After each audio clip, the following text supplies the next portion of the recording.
Subscribe करें educational dumps channel को और लेटेस्ट अपडेट्स के लिए बेल आइकन को ज़रूर दबाएं। नमस्कार दोस्तों, आज की इस वीडियो में हम जो टॉपिक देख रहे हैं वो है generator classes in hibernate. Generator classes के बारे में आज हम जानेंगे। जान लेते हैं जनरेटर क्लास होता क्या है। तो the generator class is a sub element of ID. Generator class, जिसे हम ऐसे डिनोट करते हैं, is a sub element of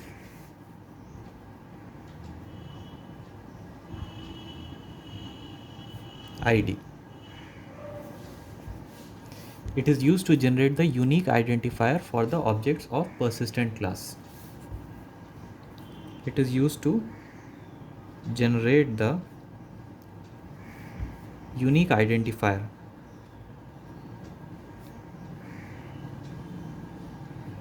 unique identifier, जैसे कि हम आईडी हमारा अगर यूनिक है तो वो जनरेट करने के लिए हम जनरेटर क्लास का यूज़ करते हैं of persistent class.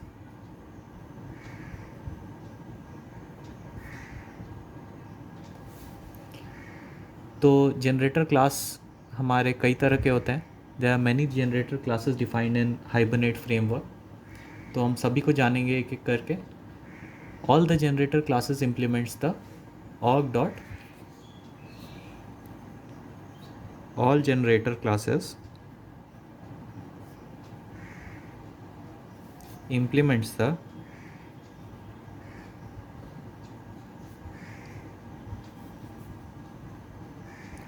org dot hibernate dot id dot identifier generator, इस इंटरफेस को। तो सारे जनरेटर क्लासेस इंप्लीमेंट करते हैं इस इंटरफेस को। द एप्लीकेशन प्रोग्रामर में create one's own generator class bye implementing the identifier generator interface. तो हम कस्टम मेड जनरेटर क्लास भी बना सकते हैं बाय इम्प्लीमेंटिंग आइडेंटिफायर जनरेटर। तो हाइबरनेट फ्रेमवर्क में many built in generator classes होते हैं। जैसे कि पहला हो गया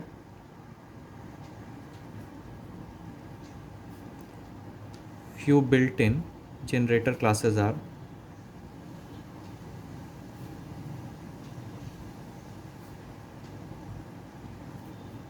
पहला हो गया आपका असाइंड।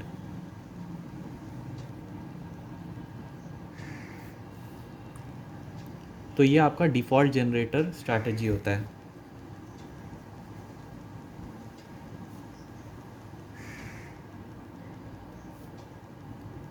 स्ट्रैटेजी, तो अगर आपका जनरेटर एलिमेंट डिफाइंड नहीं होगा तो बाय डिफ़ॉल्ट ये असाइंड होगा। तो इसका एक एग्जांपल हम देख लेते हैं। सपोज़ आपका हाइबरनेट मैपिंग है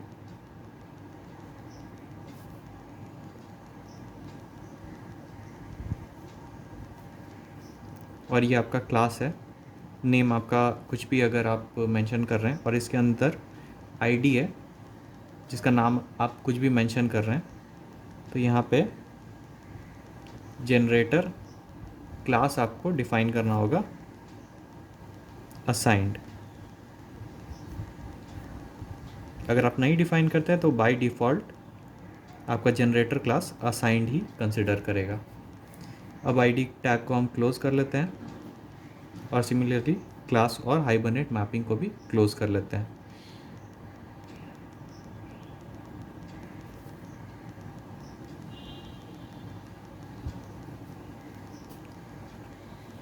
दूसरा आपका जनरेटर क्लास होता है increment.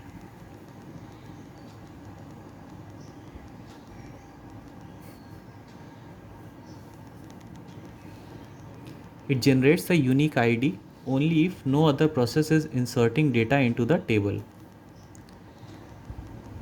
It generates a unique ID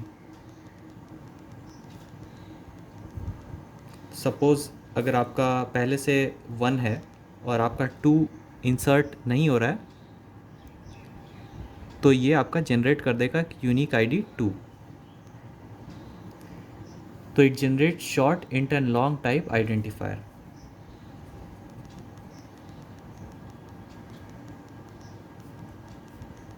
short, int और लॉन्ग टाइप आइडेंटिफायर को ये जनरेट कर सकता है।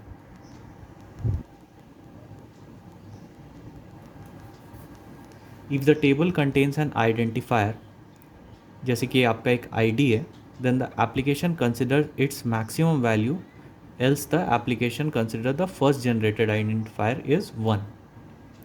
तो अगर आपका एक टेबल कंटेन करता है कोई आइडेंटिफायर, सपोज़ आपके टेबल में एक आईडी पहले से प्रेजेंट है, जैसे कि 3,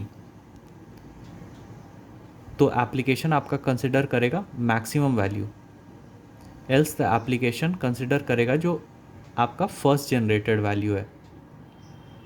for each attribute value the Hibernate increment the identifier by 1। Suppose आपका 1 और 2 है, तो ये 2 + 1 हो जाएगा, 3 हो जाएगा। उसके बाद नेक्स्ट आपका हो जाएगा 4, तो ये ऑटो इंक्रीमेंट हो जाएगा बाय 1। तो इसके लिए भी हमें कुछ नहीं करना है, हमारा बिल्कुल इसी तरह का पैटर्न होगा। यहाँ पर हमें बस क्लास असाइंड की जगह यहाँ पर हम यूज़ करना है इंक्रीमेंट। जैसे generator class is equal to increment, ये आपका,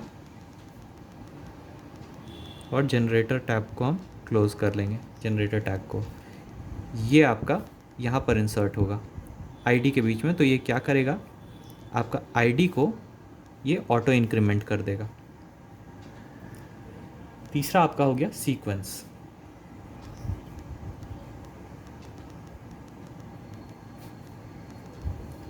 it uses the sequence of the database. तो ये डेटाबेस का सीक्वेंस यूज़ करता है।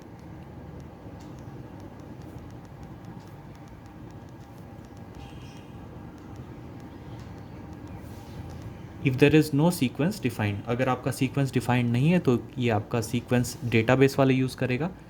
It creates a sequence automatically. तो ये आपका एक हाइबरनेट सीक्वेंस नाम का सीक्वेंस क्रिएट कर देगा।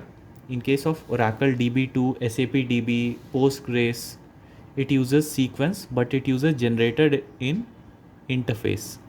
तो इसमें भी आपका सिंटेक्स होगा generator class is equal to sequence, और जनरेटर टैग को हम क्लोज कर देंगे। तो ये भी आपका यहाँ पर इंसर्ट हो जाएगा।